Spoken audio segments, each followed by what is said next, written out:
The accident happened on a Tuesday morning, the most ordinary day of the week.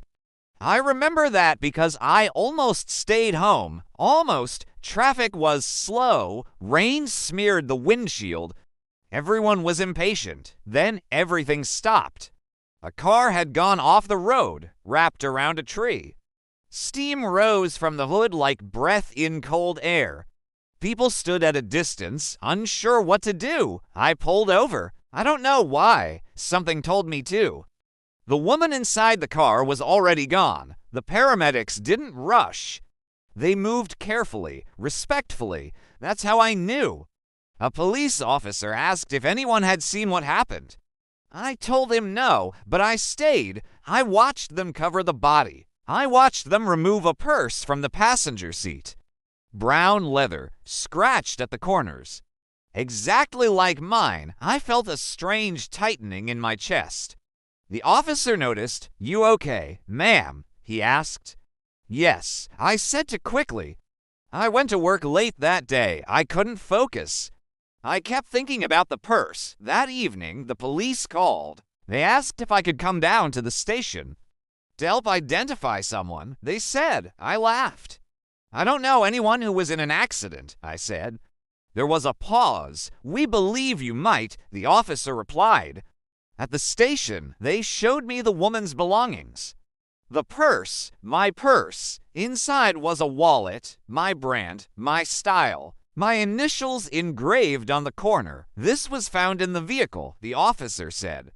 "Is it yours?" I opened my mouth. No sound came out. Inside the wallet was my old ID, not current, expired, a photo of me from 8 years ago. I looked younger, happier, still unmistakably me. "That's not possible," I whispered. The officer watched me carefully. "Can you explain how someone else had this?" I shook my head. I couldn't. They told me the woman had been driving under my name. Same first name, same last name, same date of birth. Different social security number. Barely. "She's been using your identity for years," the officer said. I felt dizzy. "No," I said. "I would have noticed." But then they showed me more. Medical records, prescriptions, a lease, utilities, all in my name. In a city 3 hours away, someone had been living my life. A version of it. Quietly, carefully, the officer asked if I had ever lost my documents. I remembered immediately. A bag stolen from my car years ago, window smashed. I'd canceled my cards, replaced my ID. I thought that was the end of it. It wasn't. It was the beginning. The next part was worse. The officer cleared his throat. "There's a child," he said. "A boy. He was listed as her emergency contact." I stared at him. "She had a child?" I asked. He nodded. 8 years old. 8. The same age as my son. They brought the boy in later that night. He sat in a chair too big for him, feet dangling, holding a toy car. He looked up when I entered. His eyes widened. "Mama," he whispered. I stepped back. My heart slammed against my ribs. "I'm not your mother," I said automatically. But my voice sounded unsure. The officer knelt beside him. "This isn't your mom," he said gently. "But she knew your mom." The boy frowned. He studied my face. Then he started crying. "I know you," he said. "You come sometimes." My knees almost gave out. "What do you mean?" I asked. He wiped his nose with his sleeve. "You come and watch me play," he said, "but you don't talk." Memories crashed into me. A park near my office, a boy on the swings, a woman sitting nearby, watching. I thought she was just another parent.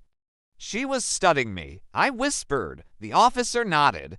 "She built her life around yours." The truth came out slowly, painfully. The woman had lost her own child years ago, stillborn. No explanation.